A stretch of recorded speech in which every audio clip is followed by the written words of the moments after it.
అందరికీ నమస్తే అండి. పిఠాపురం వర్మ గారి పైన దాడి అప్పుడు వైఎస్ఆర్సీపీ పార్టీ వాళ్ళు మొదలెట్టేశారు.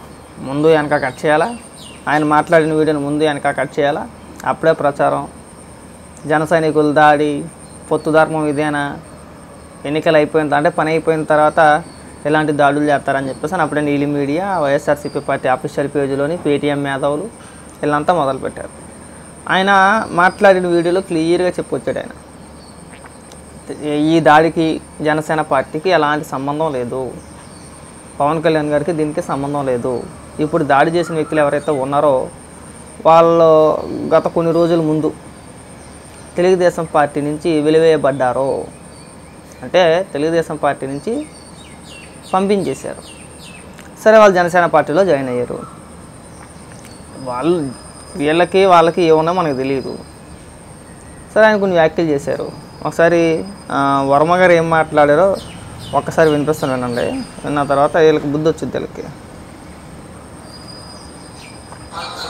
ఇబ్బందులు లేవు, వాళ్ళ చరిత్ర కూడా ఇది వరకు అదే. ఇప్పటి వరకు పిఠాపురం ఇటువంటి సంస్కృతి లేదు. చట్టం ఉంది కదా,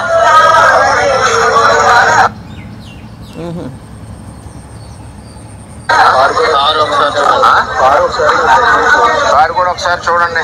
ఆ కారును కూడా నేను రిపేర్ చేయించిన. ఆ కారు సెంట్రల్లో నుంచి చేస్తా. పోలీసు సరైన నిర్ణయం తీసుకునే వరకు ఆ కారు ఈవేళ ఇక్కడ గెస్ట్ హౌస్ దగ్గర ఉంది.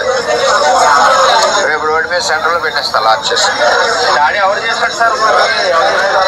కొత్తగా తెలుగుదేశం పార్టీ నుంచి కొత్తగా వెళ్ళిన జనసేన నాయకులు వన్యపూడికి సంబంధించి ఇంకా ఉన్నారు. వాళ్ళ చరిత్ర కూడా ఇది వరకు అదే. అందుకనే పార్టీలోంచి పంపించాం. ఆ పార్టీలో తీసుకున్నారు. అది ఎవరి పార్టీ వాళ్ళ ఇష్టం, మన వద్దని అన్నాను. సరే, ఏం జరుగుతుందో ఆలోచిద్దాం. మా నాయకులు అయితే కంప్లైంట్ వద్దన్నారు. మేము ఇప్పటి వరకు కంప్లైంట్ కూడా ఇవ్వలేదు. జనసేన అధినేతకి నిన్నటికి నేటికి కూడా మీరు దేవుళ్ళగా కనిపించారు, దేవుడు అనేది అని అంటున్నారు. ఇప్పుడు జనసేన నాయకులు కానీ చర్యలపై జనసేన నాయకుడికి కానీ 2009 జనసేన తమ్ముళ్ళకి కానీ మాకు కానీ ఏ విధమైన ఇబ్బందులు గొడవలు లేవు. అంతా కుటుంబంలా ఉన్నాం. ఏదైతే తెలుగుదేశం పార్టీ నుంచి వెళ్ళిన నాయకులు ఉన్నారో 20-25 మంది, వాళ్ళందరూ మా పార్టీ కార్యకర్తల మీద దాడి చేస్తున్నారు, మా మీద దాడి చేస్తున్నారు. నా మీద ఫస్ట్ టైం ఈ విధంగా చేస్తూ ఉన్నారు. చట్టం ఉంది కదా, చూద్దాం. విన్నారు కదా, జనసేన పార్టీకి పవన్ కళ్యాణ్ గారికి ఈ దాడికి ఎలాంటి సంబంధం లేదు. మేమంతా ఒక కుటుంబంలో కలిసి ఉన్నాము. ఇప్పుడు ఎవరైతే నా పైన దాడి చేశారో వాళ్ళు తెలుగుదేశం పార్టీ నుంచి వెళ్ళిన వ్యక్తులే, నిన్న మొన్న వెళ్ళిన వ్యక్తులు. ఆయన క్లియర్గా చెప్పుకొచ్చాడు. ఆయన చెప్పింది మనం వినం. ముందు వెనక కట్ చేసేయాలా, ప్రచారం చేసేయాలా. జనసేన టీడీపీ మధ్యన మరి చిచ్చుపెట్టే ప్రయత్నం, కార్యకర్తల మధ్యన చిచ్చుపెట్టే ప్రయత్నం ఆయన చెప్పాడు. లాస్ట్లో ఆయన ఒక మాట చెప్పాడు, వీళ్ళందరినీ ఎంపీ గారు పెంచి పోషిస్తున్నారు అన్నాడు. ఆ మాట అయితే అన్నాడు, వాస్తవం అది.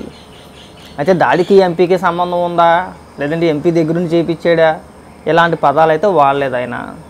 ఏం జరుగుద్దో చూద్దాం. మన సగం కట్ చేసేసి ప్రచారం చేస్తే చండాలంగా ఉంటుంది. వైఎస్ఆర్సీపీ పార్టీకి ఇది ఒకటే వచ్చింది, వీళ్ళకి వచ్చింది ఇది ఒకటే. ఏది జరిగినా సరే పూర్తిగా తెలుసుకోరు.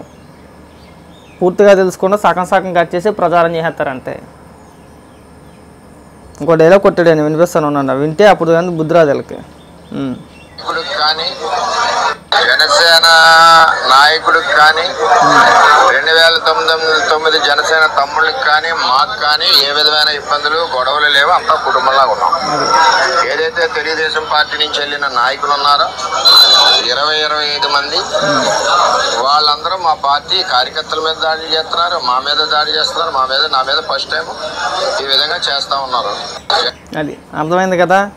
ఇంక ఈ ప్రచారాలు, ఈ తిప్పడాలు, వీడియోలు తిప్పడాలు, సగం మాట్లాడిన వీడియోలు తిప్పడాలు, ఇలాంటి పనులు ఏమైనా ఉంటే మానేసుకోండి. అది మీకు మంచిది. ఎంతసేపు ఎప్పుడు ఏది జరుగుతుందా. నాకు తెలిసి వాళ్ళు వర్మగారు చెప్పినట్టు కాకుండా నాకు తెలిసి వాళ్ళు వైఎస్ఆర్సీపీ పార్టీకి కోర్టుగా పనిచేసారేమో. అందులో వైసీపీ కార్యకర్తలు కూడా ఉండొచ్చేమో. వాళ్ళే తెలుగుదేశం జెండాలో లేదంటే వైఎస్ఆర్సీపీ పార్టీ జెండాలో మెల్లో వేసుకొని చేసినా చేస్తారు అలాంటి వ్యక్తులే వాళ్ళు. వాళ్ళే డైరెక్ట్గా జనసేన కండువా పార్టీ కండువాలు మెల్ల వేసుకొని చేశారేమో చెప్పలేం కదా. ఎందుకంటే కాకినాడలో ఉన్నది ఎవరో మనకు బాగా తెలుసు. చంద్రశేఖర్ రెడ్డి ఆయన పేరు, అది ద్వారపూడి. మనోడు ఓటమిని అంత గుమ్మును అంగీకరించే వ్యక్తి కాదు. ఏమో ఈ జనసేన పార్టీలోకి ఎవరైతే వెళ్ళారో ఈ తెలుగుదేశం పార్టీ నుంచి 25 మంది ఒకవేళ ద్వారపూడి చంద్రశేఖర్ రెడ్డితో ఏమైనా చేతులు కలిపి ఒకవేళ ఆ విధంగా ఏమైనా దాడి చేయించారేమో తెలియదు కదా. వాస్తవాలు తెలియకుండా మనం పెద్ద పెద్ద మాటలు పెద్ద పెద్ద ప్రచారాలు చేస్తే చాలా శనాలంగా ఉంటుంది. ఉన్న పరుగు పోగొట్టుకోవాలా. అది వైసీపీ నాయకులైనా లేదంటే మేధావులైనా ఇంకొకరైనా పూర్తి వాస్తవాలు తెలుసుకొని మాట్లాడండి.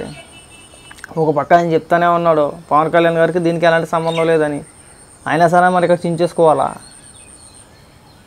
నిన్నటి నుంచి ఇదే ప్రచారం. నిన్నటి నుంచి మీడియాలో కానీ సోషల్ మీడియాలో కానీ ఏమీ జరగల, ఏమీ ఇబ్బంది లేదు. జనసేన తెలుగుదేశం బాగానే ఉన్నాయి. వర్మ గారు కూడా బ్రహ్మాండంగా ఉన్నారు. ఎలాంటి ఇబ్బందులు లేవు. ఎవరైతే దాడి చేశారో వర్మ గారి పైన ఎవరైతే దాడి చేశారో వాళ్ళకి బడితిపూజ ఖచ్చితంగా ఉంటుంది. ఘనంగా సన్మానిస్తారు వాళ్ళకైతే. వాళ్ళు ఏమనుకున్నారంటే ముసుగులో వెళ్దాంలే, కండువాలు కప్పుకొని దాడి చేస్తే అయిపోద్ది, ఎవడు గుర్తుపట్టడు కదా అనుకున్నారు.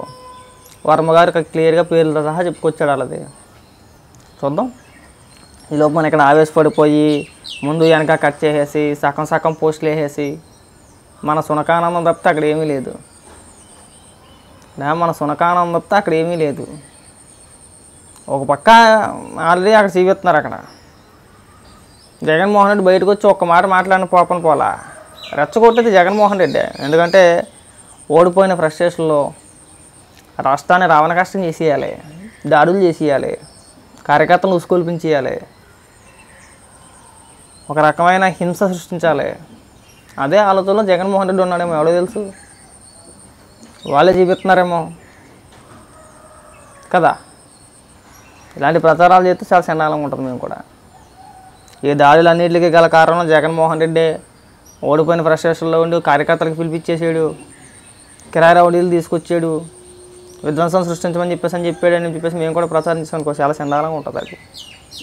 కాబట్టి ఈ ప్రచారాలు, ఈ అనవసరమైన ప్రచారాలు మానేసుకోండి, అది మంచిది. చూపిస్తున్నారేమో కదా. ఇలాంటి ప్రచారాలు చేస్తే చాలా చండాలంగా ఉంటుంది. మేము కూడా ఈ దాడులన్నింటికి గల కారణం జగన్మోహన్ రెడ్డి ఓడిపోయిన ఫ్రస్ట్రేషన్లో ఉండి కార్యకర్తలకు పిలిపించేసాడు, కిరాయి రౌడీలు తీసుకొచ్చాడు, విధ్వంసం సృష్టించమని చెప్పేసి మేము కూడా ప్రచారం చేసుకోనుకో చాలా చండాలంగా ఉంటుంది అది. కాబట్టి ఈ ప్రచారాలు, ఈ అనవసరమైన ప్రచారాలు మానేసుకోండి, అది మంచిది.